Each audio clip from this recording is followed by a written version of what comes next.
Bienvenido a La Salud en tus manos, un programa que hacemos aquí en Popular Televisión y que también emiten nuestros amigos del grupo Cadena Media. Hoy vamos a hablar del hirsutismo y de la alopecia o caída del pelo.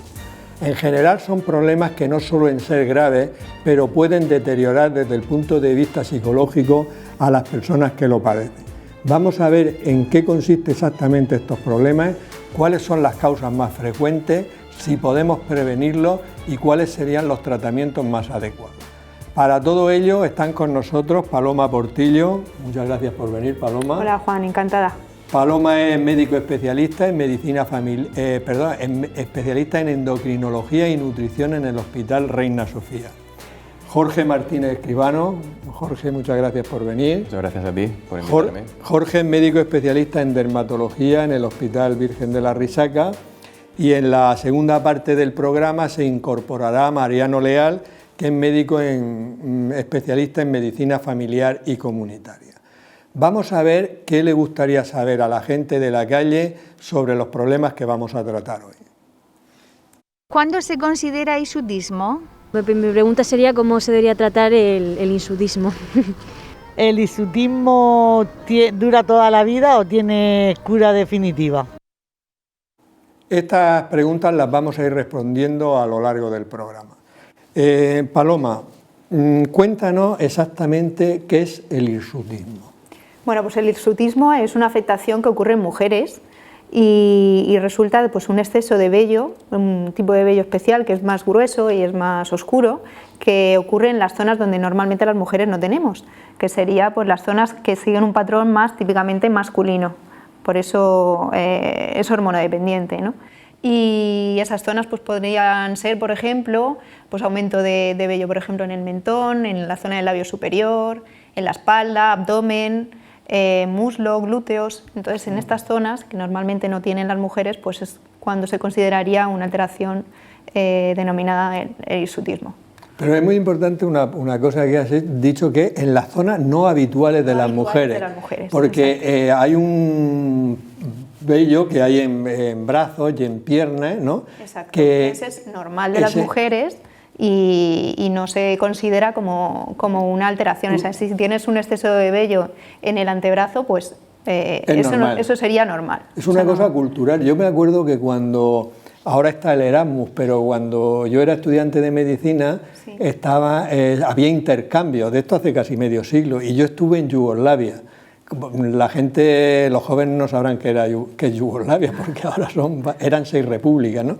Sí. Y entonces a mí, claro, yo tenía 18 años cuando estuve allí, o 20 años, y entonces cuando las chicas allí tenían las piernas llenas de pelo, y eso fue una cosa que nos llamó mucho, a los que íbamos de aquí de España nos llamó mucho la atención, porque culturalmente no se lo quitaban. No se lo quitaban, y aquí sí, pero ese vello de las piernas es normal. Claro, vale. Es normal.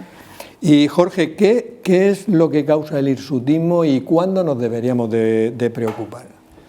Bueno, pues el hirsutismo puede tener distintas causas o mecanismos. Por una parte, el aumento en la producción de andrógenos en la mujer, como ha comentado Paloma, bien de causa ovárica, de causa suprarrenal o de ambos orígenes. Por otra parte, también puede ser debido si hay un aumento de la sensibilidad que existe a nivel de la piel y del pelo a dichas hormonas masculinas, que la mujer también tiene hormonas masculinas. Y en ocasiones también puede ser porque la globulina transportadora de las hormonas sexuales está disminuida y por tanto hay unos niveles libres más elevados de estos andrógenos.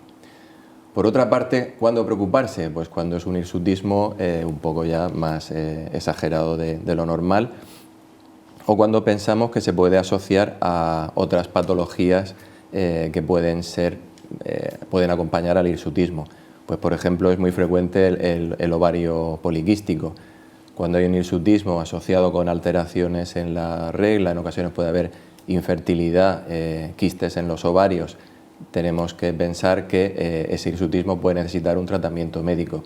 Otras enfermedades como por ejemplo el síndrome de Cushing, donde puede haber un aumento del cortisol que produce nuestro propio organismo, pues también pueden asociarse a hirsutismo, y otras enfermedades también hereditarias como la hiperplasia suprarrenal congénita y no es muy frecuente, afortunadamente, pero a veces el hirsutismo puede ser un marcador de tumores, productores de hormonas androgénicas, pues tanto a nivel ovárico, por ejemplo, como a nivel suprarrenal.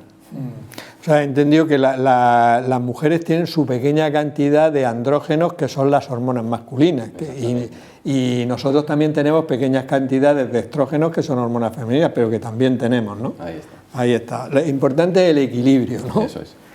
Vamos a ver, Paloma, imagínate que ves una mujer en tu consulta por hirsutismo.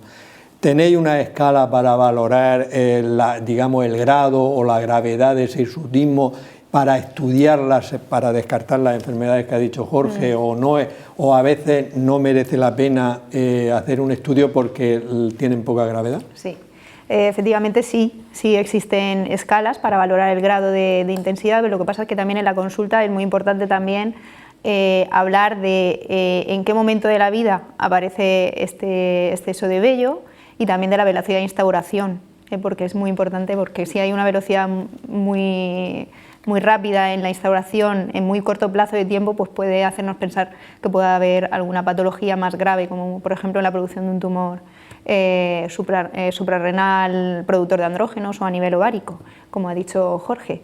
Es muy importante también, antes de valorar con estas escalas el grado de intensidad del hirsutismo, preguntar por los antecedentes o bien familiares o bien personales de presencia de obesidad, alteraciones en la regla, predisposición o si tiene antecedente de la familia de diabetes tipo 2, porque en muchas ocasiones estos cuadros de exceso de vello, andrógeno dependiente, pueden estar asociados al ovario poliquístico y el ovario poliquístico también se asocia a esto, estas irregularidades en la regla y también, pues, como si dijéramos, predisposición a tener más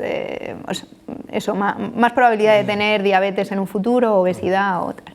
En cuanto a las escalas, tenemos la escala que se llama la escala de Ferriman-Galway modificada, que clásicamente se ha establecido que se debería comenzar el estudio a partir de un punto de corte por encima de 7. Lo que pasa es que hay que decir también que existen mujeres que tienen, como ya hemos dicho, más predisposición de tener un poquito más exceso de vello, como por ejemplo diversas razas étnicas, como por ejemplo la gente de Oriente Medio o la raza hispana, o incluso la gente que vive en la región nuestra, la región mediterránea. Entonces, en este tipo de mujeres se ha establecido que los puntos de corte podamos iniciar el estudio a partir de un punto de corte un poquito más alto, como por ejemplo sería el punto de corte de 10. Entonces, a partir de 10, en estas personas que tienen más predisposición a tener un poquito más de vello que otras personas, pues convendríamos, pues, el punto de corte de 10 como el punto para iniciar el estudio hormonal. Sí. Yo te quiero felicitar por una cosa. Yo te he preguntado por las tablas y tú me has dicho no. Primero. Es muy importante la historia clínica del paciente, que eso, bueno, tú eres muy joven, pero por lo menos lo has aprendido muy bien, ¿no? Es que si pasas a las gráficas directamente lo estás haciendo bastante mal. Las gráficas las tenemos allí, son muy curiosas, ¿no? En el bigotito salen tal, o sea que eso es fácil de... Esas escalas, bueno, no lo he dicho, pero bueno, mediría el exceso de vello en 9 áreas corporales y se puntuaría de 0 a 4 en función de la intensidad Perfecto. La historia clínica, la base casi siempre. Sí. Tenemos una sección que se llama Palabras de Médico. Juan Carlos Ferre, que es nuestro profesor de latín y griego, nos va a decir de dónde viene la palabra hirsutismo. Muy buenas. Hoy os voy a contar qué es el hirsutismo, o más bien, qué significa esa palabra. El hirsutismo es un desarrollo excesivo de pelo, más frecuente en mujeres, y que sigue un patrón típico de los hombres: pecho, espalda, mejillas, muslos, piernas. La palabra hirsutismo viene del latín hirsutus, que es áspero, tosco, pelos de punta. Vamos, como cuando uno lleva un par de días sin afeitarse y te dicen: papá, ¿qué pinchas? Claro, los niños no te van a decir: llevas una barba hirsuta. Para los hombres no supone ningún problema, una cuchilla y solucionado. Pero para una mujer sufrir de hirsutismo es un problema, pero todo tiene solución. Palabras de médicos. Bueno, ya sabemos un poquito más sobre el origen de esta palabra. Jorge, ¿Existen factores de riesgo para tener el hirsutismo? Y una cosa muy importante, si existen esos factores, ¿qué podemos hacer para prevenir el hirsutismo, si es que podemos hacer algo? Vale, pues sí que existen algunos factores de riesgo, contra unos podemos hacer cosas y contra otros no. Uno contra el que no podemos hacer, lo acaba de comentar Paloma, y es cuando nacemos en un sitio, pues si una mujer ha nacido en el área mediterránea, Oriente Medio, sur de Asia, tiene más cartas de padecer hirsutismo, y contra eso, contra la genética, no podemos hacer nada. También es cierto que en algunos casos puede haber antecedentes familiares de hirsutismo, porque también algunas enfermedades que hemos visto que se asocian con el hirsutismo pues pueden ser hereditarias. Hemos comentado el ovario poliquístico o, por ejemplo, también la hiperplasia suprarrenal congénita. Entonces, en algunos casos sí que podemos hacer, pues por ejemplo, en mujeres con ovario poliquístico y que tienen una obesidad asociada, si tratamos esa obesidad y conseguimos disminuir de peso, podemos en cierto modo prevenir el hirsutismo también, dado que se ha visto que, por ejemplo, la grasa abdominal en mujeres se asocia con niveles más elevados de andrógenos y también de disminución de la globulina transportadora de hormonas sexuales. Por tanto, disminuyendo esa grasa abdominal en mujeres predispuestas podemos hacer que disminuya también el hirsutismo. Yo creo que es muy importante lo que acabas de decir, porque el tema, y además ahora recientemente han salido los nuevos datos sobre obesidad infantil y estamos entre el sobrepeso y obesidad en el 40%. Sí, sí. O sea, el 40% de los niños y niñas españoles tienen sobrepeso u obesidad, y si esto en las niñas, sobre todo la obesidad, les puede favorecer en personas, como tú muy bien has dicho, predispuestas a tener un hirsutismo, pues fíjate si es importante, ¿no? Es casi una pandemia también que habría que combatir. Paloma, lo has comentado antes, pero me interesa que lo resaltes porque a veces llegan chicas, sobre todo suelen ser chicas jóvenes que tienen un poquito de vello, y a veces si no llegan al punto ese de la escala no es necesario hacer un estudio hormonal, pero digamos que no todas ellas se quedan conformes o tranquilas. Entonces, ¿cómo lidiáis ese problema? ¿Entiendes la...? Sí.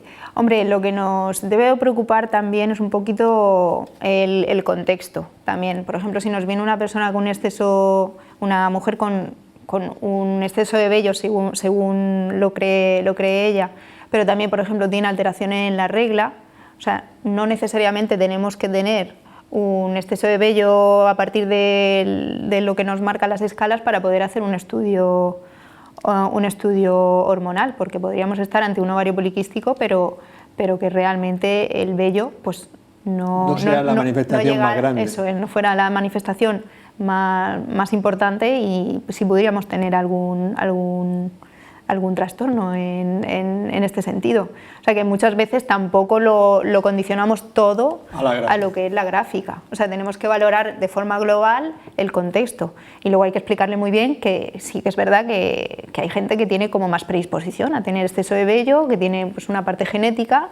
Si tiene, por ejemplo, antecedentes en la familia de su padre o madre con más vello de lo normal, pues también hay que hacerle entender que puede ser simplemente una cosa genética, y si no tiene otras alteraciones pues ni analíticas ni de otro tipo, pues no habría que darle mucha importancia. O sea que hay que verlo, yo creo que en el contexto, no solo hacer caso a lo que es la escala de hirsutismo. Jorge, y desde el punto de vista dermatológico, y una vez que se ha descartado que no tenga una hiperplasia adrenal congénita, un Cushing, un ovario poliquístico, etcétera, ¿qué tratamientos como dermatólogo podéis ofrecer vosotros? Vale, pues efectivamente lo más importante es descartar patología asociada, y una vez que ya se ha descartado eso, pues muchas mujeres no están contentas con eso y quieren un tratamiento. Lo más sencillo es pues medidas que puede hacer ella dentro de su rutina diaria en su domicilio, pues desde las pinzas depilatorias o cera o cremas depilatorias, pero a veces hay que hacer un tratamiento que depende de otros profesionales. Lo más sencillo es la depilación, por los distintos métodos que puede haber de depilación, o bien el láser, o bien la luz pulsada, o bien la depilación eléctrica, por ejemplo, que en este caso estaría indicada sobre todo para el pelo muy rubio, muy blanco, que es más resistente al tratamiento con los sistemas de fotodepilación con láser. A veces esto podemos también complementarlo con tratamiento médico, que es donde entramos nosotros. En este caso pues podemos utilizar por una parte básicamente anticonceptivos orales, también algunos fármacos que tienen un efecto antiandrogénico, como por ejemplo la espironolactona, y existe un tratamiento tópico con la eflornitina, que es una crema que no hace que se caiga el pelo, pero sí que retarda el crecimiento.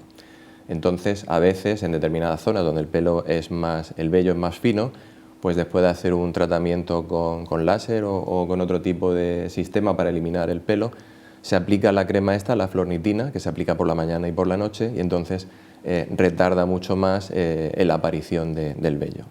Pero el láser, por ejemplo, has dicho que el láser, los pulsos de luz o con corriente eléctrica, pero sí. ¿Cuál es cada tipo de hirsutismo tiene su tratamiento más adecuado? Porque has dicho, por ejemplo, que los rubios y tal, el láser no es el mejor, ¿no? ¿Eso nos lo puede un poco puntualizar? Sí, el láser se basa en una cosa que es la fototermólisis selectiva. Entonces, ¿qué ocurre ahí? El láser es una luz que es absorbida por una sustancia que se llama cromóforo y que según el color del cromóforo absorbe una longitud de onda u otra. Entonces, el láser que habitualmente se utiliza para eliminar el pelo es un láser que va al color negro. Entonces, a veces nos sorprende un poco porque pelos o vello que en superficie son muy claritos, luego la raíz sí que tiene pigmento, sí que tiene melanina. Entonces, algunas veces, incluso en pelo que aparentemente es blanco, el láser puede ser efectivo. Otras veces, si es un pelo, ya digo, muy claro, o en personas de edad más avanzada, que ya lo que tienen es pues como si fueran canas, pero a nivel de vello, en este caso no hay más remedio que recurrir o a la depilación eléctrica o existen otros sistemas.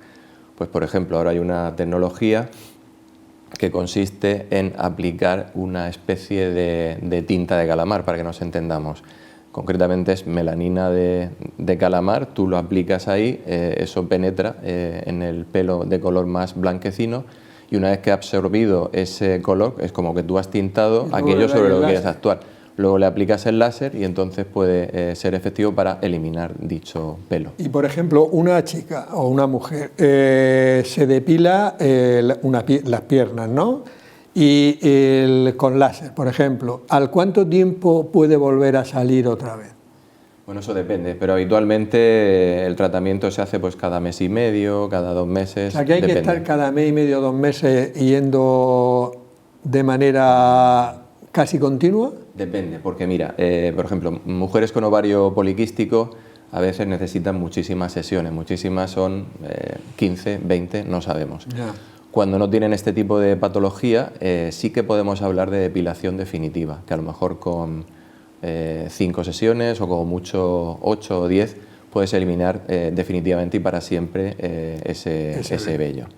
Lo que siempre hay que buscar es que no sea peor el remedio que la enfermedad. Entonces, evitar las quemaduras, porque a veces son vellos muy finos, y utilizar, por ejemplo, longitudes de onda de pulso variable, que tú vas ajustando la longitud de onda del láser a el grosor del pelo. Básicamente es un mecanismo físico.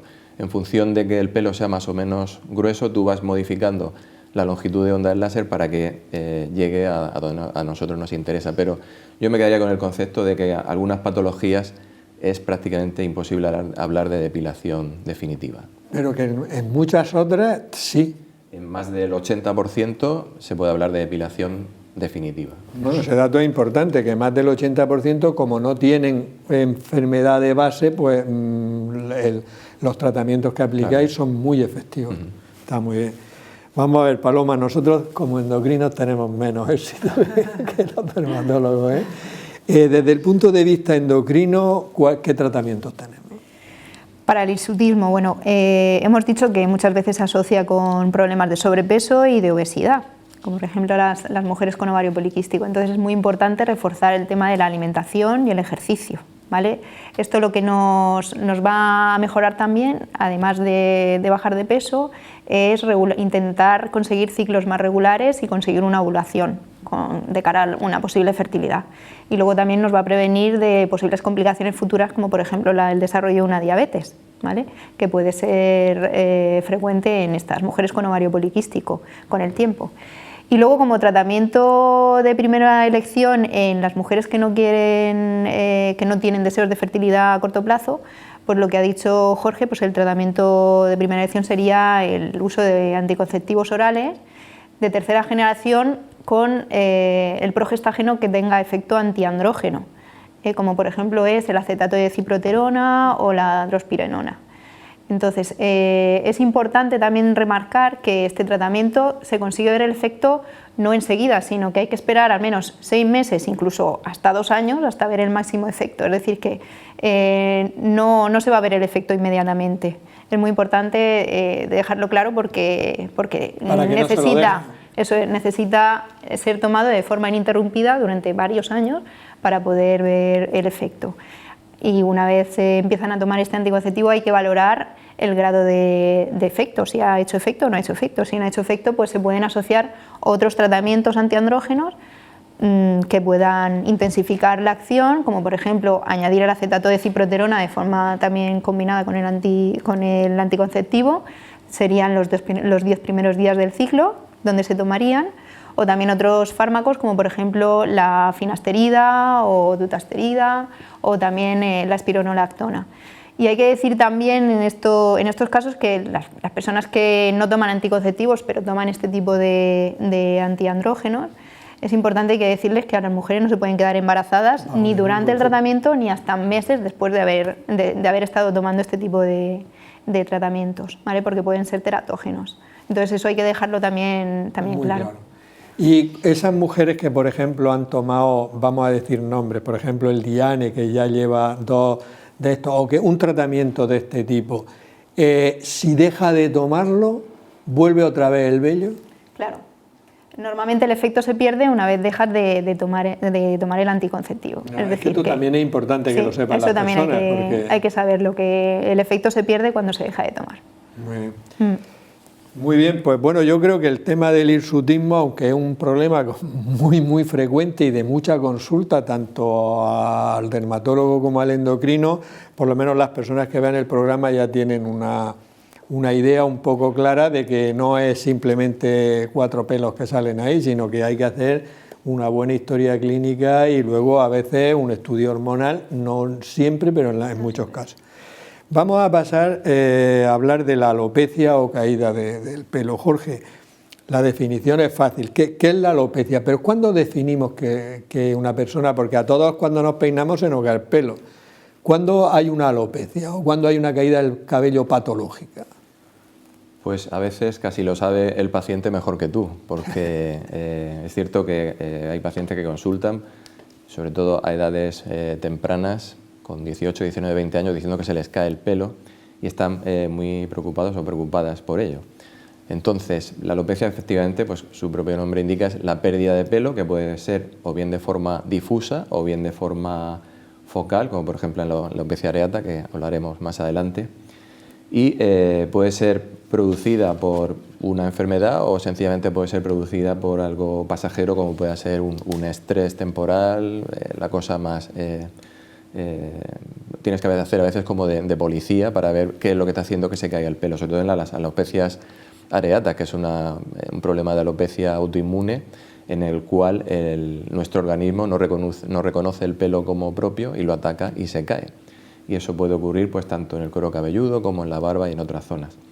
Pero bueno, volviendo a lo que me has preguntado, alopecia es caída de pelo y ¿cuándo es preocupante? Normalmente el paciente sabe perfectamente el pelo que se le cae y sabe que en determinadas épocas, por lo que sea, se está cayendo más y en ese momento, si tú haces una tracción o haces algunas pruebas para ver si esa alopecia puede ser patológica o no, pues ya le pondrás un apellido a ese nombre que es la alopecia y que incluye muchos tipos de caída de pelo. Muy bien. No paramos de hablar a lo largo del programa, hemos hablado en el hirsutismo de los andrógenos, que son las hormonas masculinas que tienen tanto los hombres como las mujeres. O sea, las mujeres tenéis poquitos andrógenos y muchos estrógenos y los hombres al revés. Pero explícanos por qué las mujeres tenéis andrógenos, cuál es el papel que desarrollan en la mujer los andrógenos. ¿Son importantes? Pues sí, los andrógenos son importantes tanto en hombres como en mujeres. Como has dicho, obviamente las mujeres se producen en menor medida, pero tiene efectos en numerosas partes de nuestro organismo. Es decir, el más conocido, por ejemplo, es en aspectos de la esfera de la sexualidad, por ejemplo, que ayuda a mantener la libido sexual, tanto en hombres como en mujeres. Luego también se ha visto que tiene efectos beneficiosos a nivel del hueso, ¿vale? Porque tanto estrógenos como andrógenos ayudan a conseguir el pico de masa ósea en la adolescencia y luego también a prolongar o conservar esa masa ósea durante la edad adulta, ¿vale? Eso en el hueso. También se ha visto otros efectos, por ejemplo la composición corporal, que también los andrógenos tienen un efecto a nivel del compartimento muscular, ¿vale? Luego también se han visto efectos a nivel a nivel vascular, a nivel de la pared de los vasos sanguíneos, mejorando el tono vascular y la resistencia vascular periférica. Y luego parece que también hay estudios que están diciendo que puede tener algún pequeño efecto a nivel neuronal, mejorando la función cognitiva y bueno, también puede estar relacionado con los estados de ánimo. O sea que realmente los andrógenos, aunque sean en pequeñas cantidades, para la mujer también son muy importantes. Son fundamentales. Son fundamentales. Todas las hormonas en general, si están ahí es por algo. Si están ahí es por algo. Si están ahí es por algo. Sí. Vamos a ver, Jorge, ¿cuál es la forma más frecuente de alopecia? Bueno, pues con diferencia la forma más frecuente es la alopecia androgénica, en la cual puede ocurrir un aumento o no de andrógenos, pero lo que sí que hay es un aumento de la sensibilidad del receptor a dichos andrógenos a nivel del folículo piloso. Entonces, sobre todo en el hombre, la alopecia androgénica se caracteriza por un retroceso de la línea de implantación frontal del pelo. Se va retrasando, van apareciendo las famosas entradas, tanto a nivel frontal como frontotemporal, y ya más adelante va disminuyendo el pelo a nivel de la coronilla y pueden incluso unirse las dos zonas. Esa sería la alopecia androgénica masculina, en la cual hay una hormona, que es la testosterona, que se convierte en dihidrotestosterona y eso actúa a nivel del folículo piloso, miniaturizándolo. Entonces, ese proceso de miniaturización del pelo, que luego se convierte en un vello fino y finalmente desaparece, es lo que caracteriza este tipo de alopecia. En la mujer también existe la alopecia androgenética femenina, pero el patrón es distinto al hombre. Así como en el hombre hay un retroceso de la línea de implantación frontal, en la mujer lo que ocurre es como una pérdida difusa de pelo, una pérdida difusa y que para que sea caracterizado como alopecia androgenética femenina tiene que demostrarse una elevación de los niveles de andrógenos.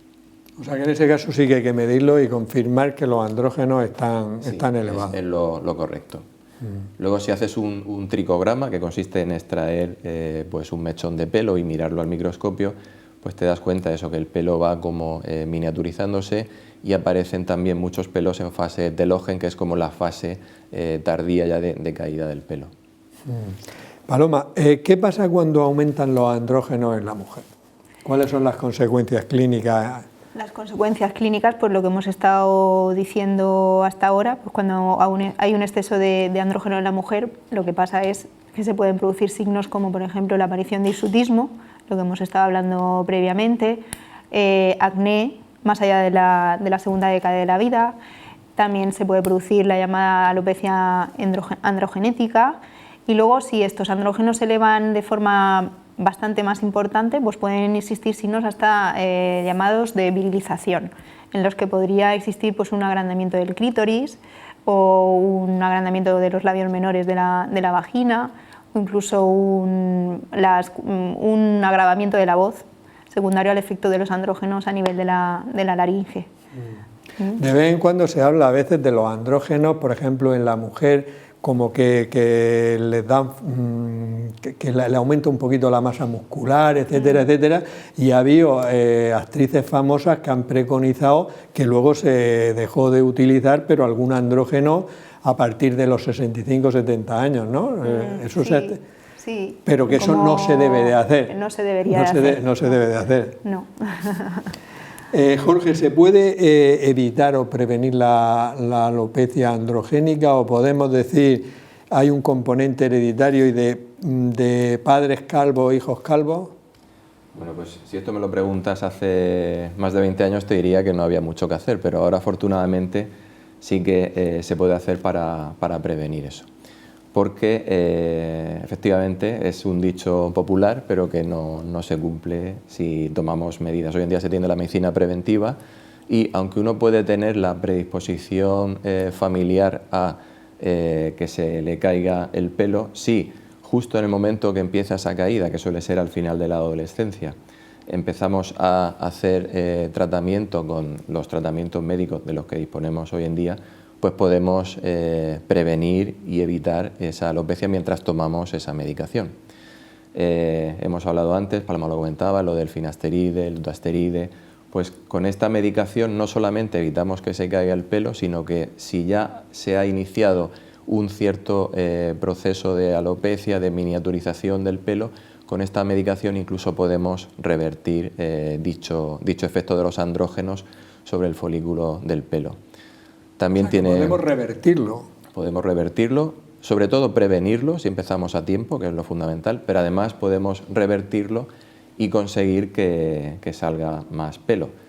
Luego hay otros tratamientos, evidentemente, como es la cirugía, que en este caso pues ya sería cuando ha fallado todo lo anterior, pues en última instancia... Está muy de moda. Sí, pues siempre te queda el tema de la Siempre cirugía. Hay famosos que han puesto de moda eso, sobre todo deportistas, y la verdad es que es otra opción. Otra opción. Vamos a ver, Paloma, si tú ves en la consulta una mujer que te consulta porque, como ha dicho Jorge, no es como los hombres que en la frente se va haciendo más pronunciada y tal, sino que es una manera más general y tú la diagnosticas y dices, bueno, esta mujer tiene una alopecia androgénica. ¿Le haces qué estudio hormonal endocrino le harías tú para descartar las enfermedades más frecuentes? Pues el estudio hormonal, si nos orienta a la pérdida difusa del cabello, a algo hormonal o hormonodependiente, pues se le haría el estudio androgénico para descartar elevación de los andrógenos en sangre. Pero es un estudio complicado, ¿no? No, sería un estudio analítico pidiendo la testosterona, los precursores androgénicos, la hormona transportadora de andrógenos.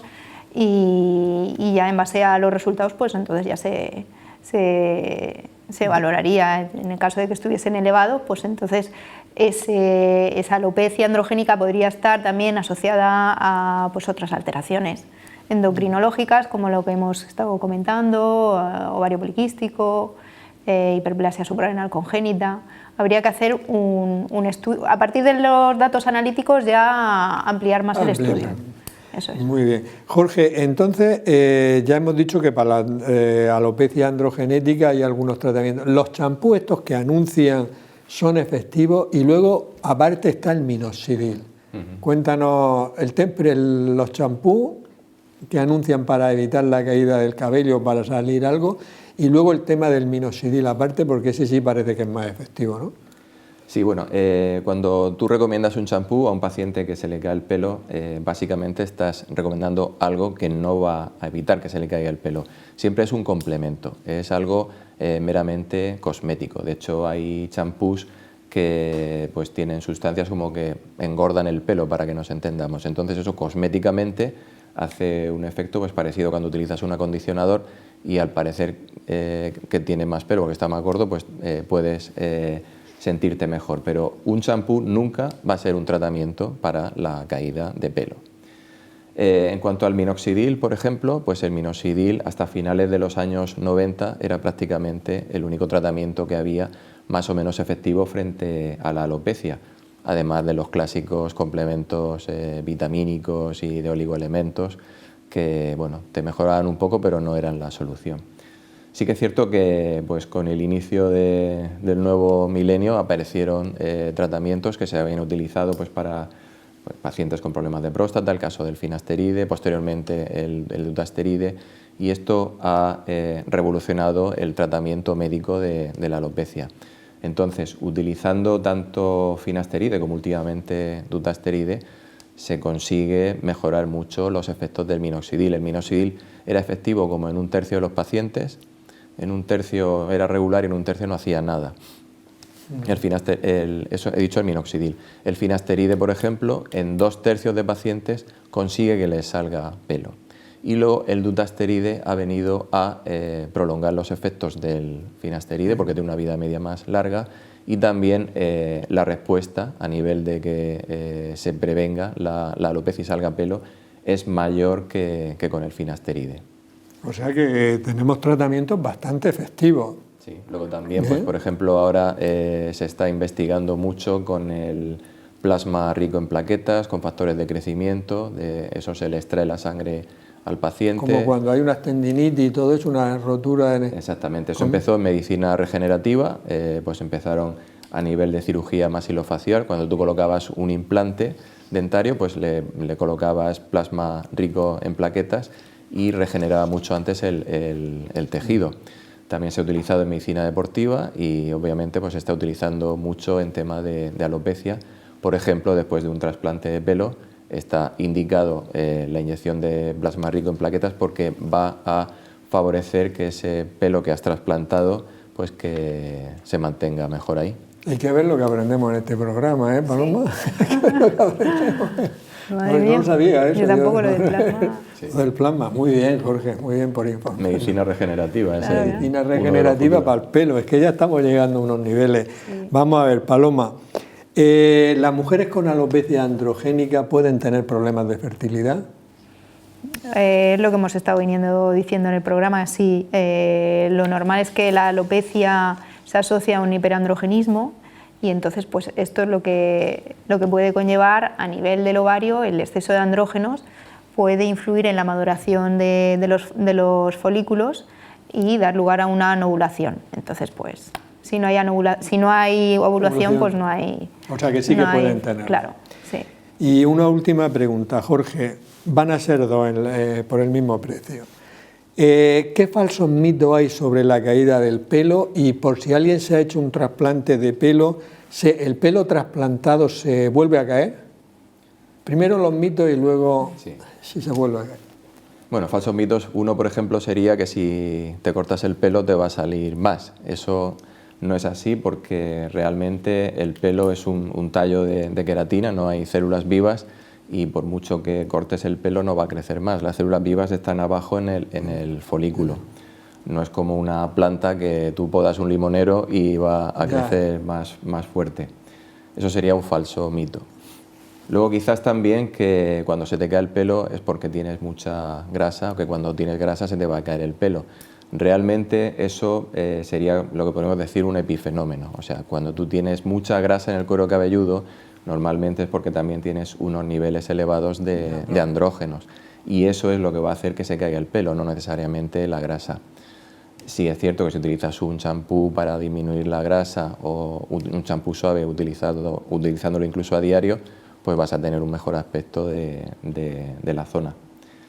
Y luego el otro mito, ya lo has dicho tú antes, quizás, el de que de padres calvos, hijos calvos. O sea, que eso ya no es cierto. Eso no siempre es así. Vale. Puede ser una persona calva tener un hijo con mucho pelo o a la inversa.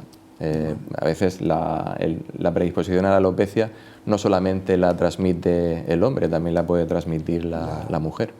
¿Y el pelo trasplantado se cae? Y el pelo trasplantado necesita unos meses para coger impulso, para que nos entendamos, pero si está bien hecho no se cae, porque tú cuando trasplantas pelo lo que estás haciendo es coger folículos de una zona que habitualmente es la zona occipital, donde no existen receptores a la hormona masculina responsable de la miniaturización del pelo y en última instancia de la desaparición del pelo. Entonces, si tú, porque tienes poca densidad de pelo en la zona frontotemporal, decides hacerte un trasplante, el cirujano te va a coger pelo de la zona occipital y te lo va a implantar ahí. Ese pelo aunque tenga los mismos niveles de testosterona, no se va a caer porque no tiene el receptor a dicha hormona. Muy interesante eso. Vamos a ver, Paloma, un último mensaje, porque ya hemos llegado al final, luego nos queda hablar con Mariano sobre estos problemas en atención primaria. ¿Qué mensaje transmitirías tú a las personas que te consultan por hirsutismo o por alopecia androgénica?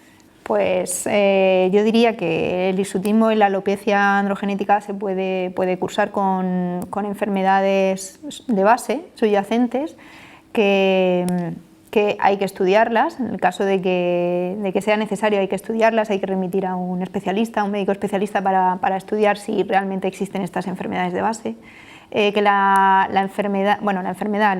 patología asociada más frecuentemente a este tipo de signos del hirsutismo y alopecia es el ovario poliquístico, que suele también aparecer también irregulares en la regla, que es muy importante preguntar también o decirle a las personas con ovario poliquístico que puedan tener predisposición a padecer trastornos como por ejemplo desarrollo de diabetes, obesidad, este tipo, o trastornos en la fertilidad, que es muy importante decirles también que existe un tratamiento como por ejemplo son los fármacos antiandrógenos o el tratamiento con anticonceptivos, pero que es importante también recordarles que sí lo tienen que tomar de forma continuada y que el efecto se ve a largo plazo, no en los meses iniciales, sino que a partir del 6º mes se puede ver un poco el efecto.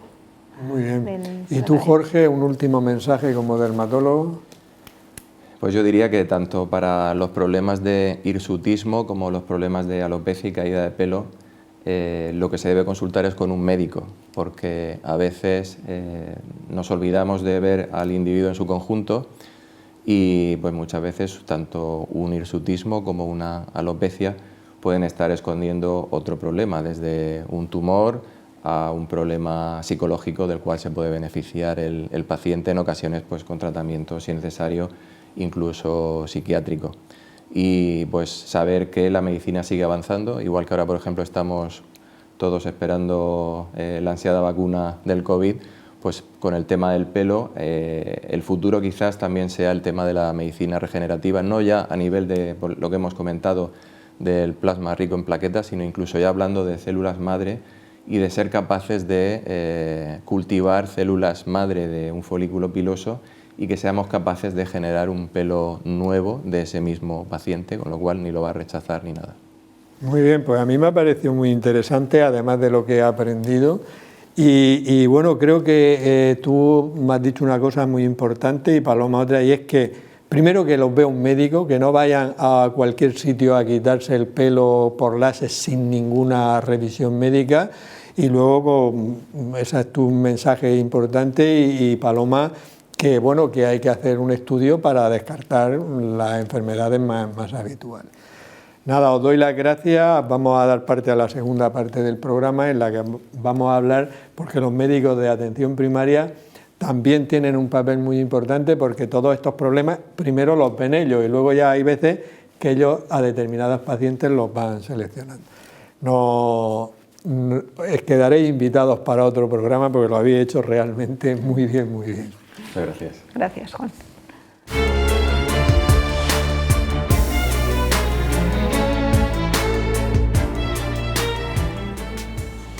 Vamos a continuar hablando del hirsutismo y de la alopecia o la caída del pelo, ahora mismo desde el punto de vista de la atención primaria. Para ello está con nosotros Mariano Leal, que es médico especialista en medicina familiar y comunitaria. Muchas gracias, Mariano, por venir. Muchas gracias a ti, Juan. Y no perdamos el tiempo, que luego se nos va rápido. Vamos a ver, en atención primaria, ¿cuándo sospechas tú que una paciente tiene hirsutismo?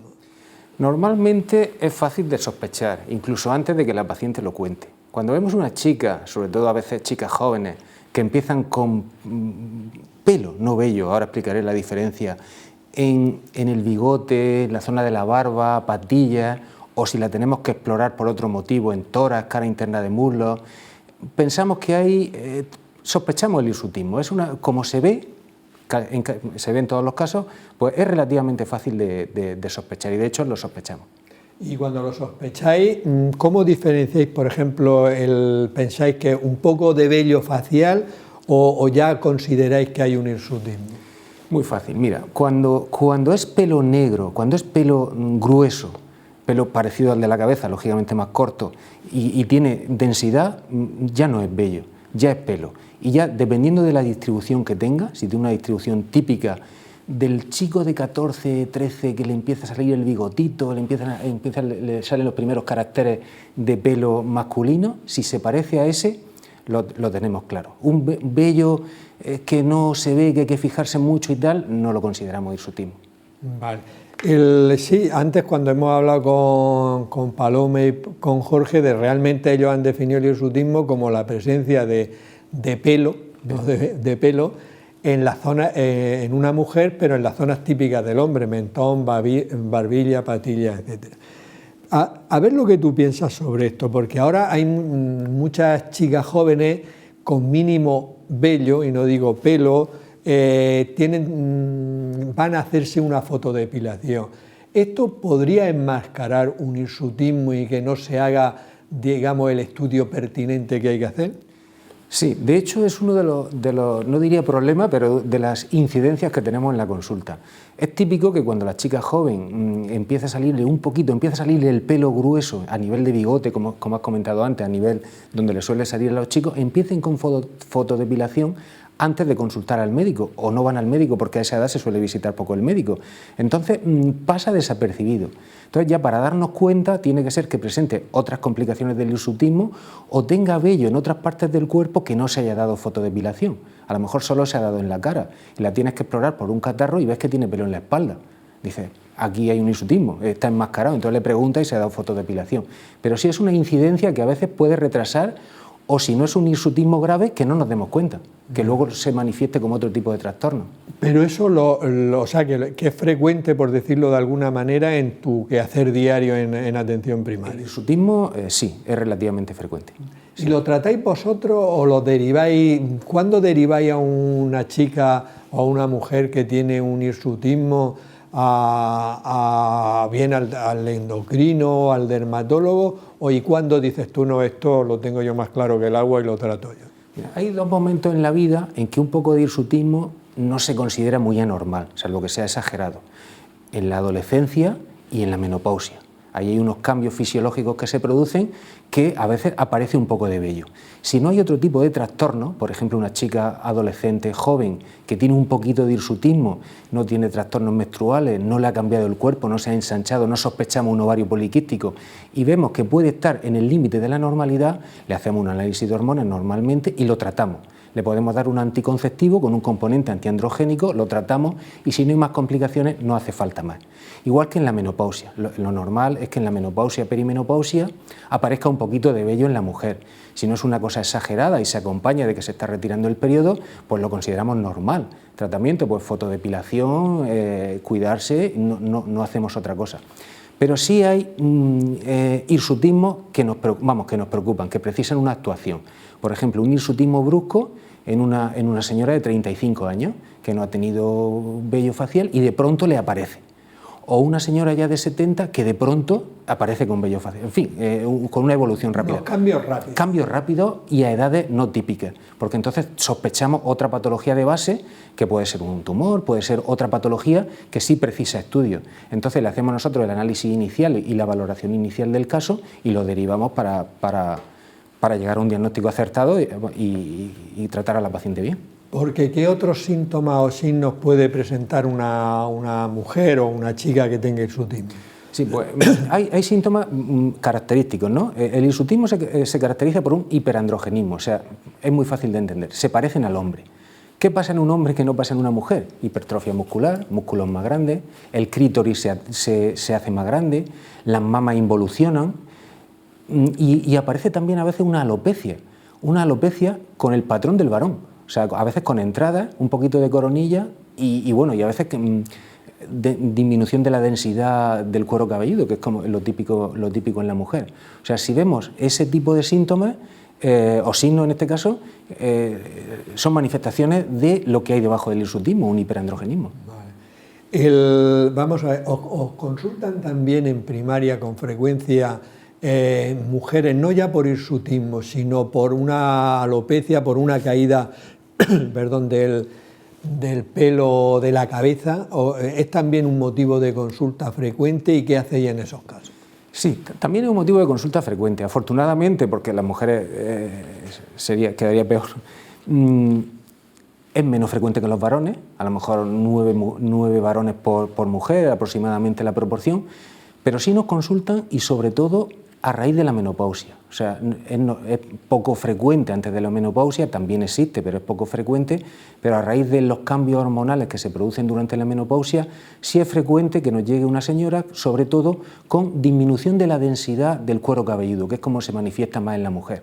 No la entrada y la coronilla típica del hombre, sino el pelo claro, como dice la típica mujer. Se me está clareando el pelo, ¿qué hago? Pues entonces sí es frecuente, ¿no? ¿Y qué consejos le daría en general a las mujeres para prevenir o al menos retrasar esa alopecia androgénica? Hombre, aquí lo fundamental es el cuidado, o sea, el cuidado, la medida higiénico-dietética. Si la mujer se cuida un poco, procura no coger peso para que haya menos desequilibrios hormonales, hace un poquito de ejercicio, se cuida el cuero cabelludo, o sea, un champú neutro, lavado frecuente, masaje en el cuero cabelludo de forma adecuada, o sea, medidas de cuidado personal que le va a beneficiar para toda su salud y también del cuero cabelludo. En principio no le hacemos ninguna otra recomendación, salvo que ya sea un problema más grave o más aparatoso. Ya, pero que entonces, o sea, que los hábitos de vida saludables, de no estar gordo, de hacer ejercicio, de alimentarse bien, tienen y de utilizar, por ejemplo, una higiene adecuada en el pelo, tienen su repercusión, ¿no? Por supuesto, hay un componente genético que sobre ese no podemos entrar, pero ese componente genético le interactúa cómo nos cuidemos, de forma global y el cuero cabelludo. Y es bastante importante, porque a lo mejor no se puede evitar, pero sí se puede retrasar. Y sobre todo podemos evitar un poco que el problema estético no se note tanto, porque el cabello realmente, su función cuando no se pierde es estética, eso es lo que más nos preocupa. Y tú ves, por ejemplo, verás que sobre todo mujeres, como tú has comentado, a lo mejor mujeres perimenopáusicas, la menopausia, o incluso mujeres ya con 65, 70 años, que van y te dicen, oye, lo que tú has dicho antes, que se me clarea el pelo. Efectivamente. Y no están dispuestas a que se les claree el pelo y te exigen, entre comillas, una solución. ¿Qué tratamiento desde atención primaria tú le puedes poner o crees que es conveniente poner? Hombre, lo primero que hacemos es descartar que haya otra causa, no lo achacamos siempre al componente genético, le pedimos su analítica, no vaya a ser que tenga anemia o alguna carencia, y luego en primer lugar le recomendamos un complemento vitamínico, que eso siempre viene bien, con hierro, magnesio, en fin, biotina, un complemento vitamínico. Eso se lo mandáis un poco por el de paripé. Por hacer no, porque hay que hacer algo. Y un champú, que los champús tienen dos funciones. Una, nutritiva. El champú nutre el cuero cabelludo y es importante aplicárselo bien, hacerse un masaje con las yemas de los dedos durante un par de minutos cuando te lo aplicas. Cosa que no hacemos ninguno cuando nos lavamos la cabeza. Pero eso sería muy importante de forma rutinaria porque estimula la circulación del cuero cabelludo y el bulbo piloso dura más, hablando así de forma coloquial. Eso es muy importante, aplicarse bien un champú y luego los champús, aparte de función nutritiva, casi todos los champús anticaída, no sé si habréis dado cuenta, tienen un efecto volumen. O sea, porque producen como unas cargas eléctricas en los pelos, en el cuero cabelludo, perdón, que cuando te lavas la cabeza con esos champús dices, ostras, parece que tengo más cabello. Pero no, es el efecto que tienen cosmético, que eso es bastante evidente que lo habréis. Que es que engrosaba el pelo. Correcto. Engrosaba el pelo. Producen como unas cargas eléctricas que, si este champú es muy eficaz, y realmente sí es eficaz. Lo ha engordado el pelo. Correcto.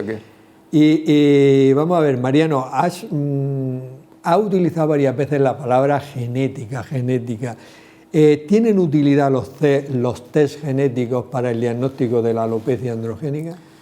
Vamos a ver, los test genéticos son una ayuda, pero te pueden ayudar, por ejemplo, si en tu familia todos tienen alopecia, antes de que hayas tenido esa caída de pelo, pues saber si tienes más o menos predisposición, para tomar las medidas higiénico-dietéticas lo antes posible.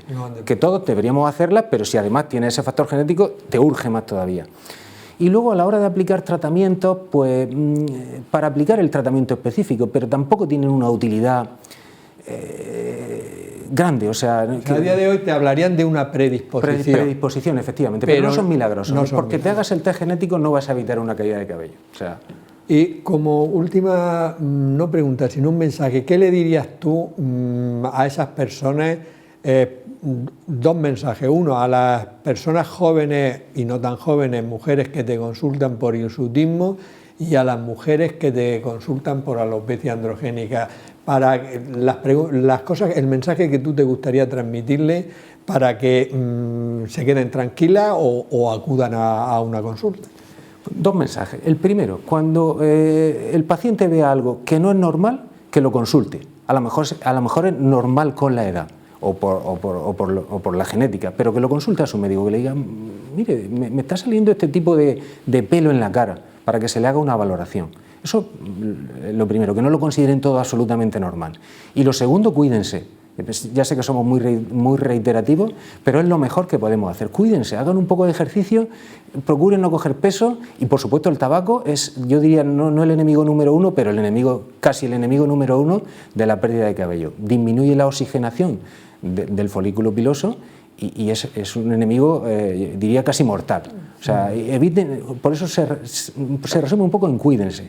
Fumen, hagan ejercicio, conserven el peso, duerman bien, también es fundamental para el cabello, duerman bien e intenten evitar el estrés, aunque eso es imposible muchas veces, pero por lo menos inténtenlo. Y a la mujer con alopecia androgénica, los mismos consejos. Los mismos consejos. O sea, que la verdad es que si siguiéramos los consejos que damos continuamente, habría muchísimas menos enfermedades, pero hay quien dice que si en España no hubiera gordos, no hubiera personas con obesidad, habría 1/3 menos de diabéticos, 1/3 menos de hipertensos y 1/3 menos de personas con colesterol o triglicéridos elevados, simplemente con no haber personas con obesidad.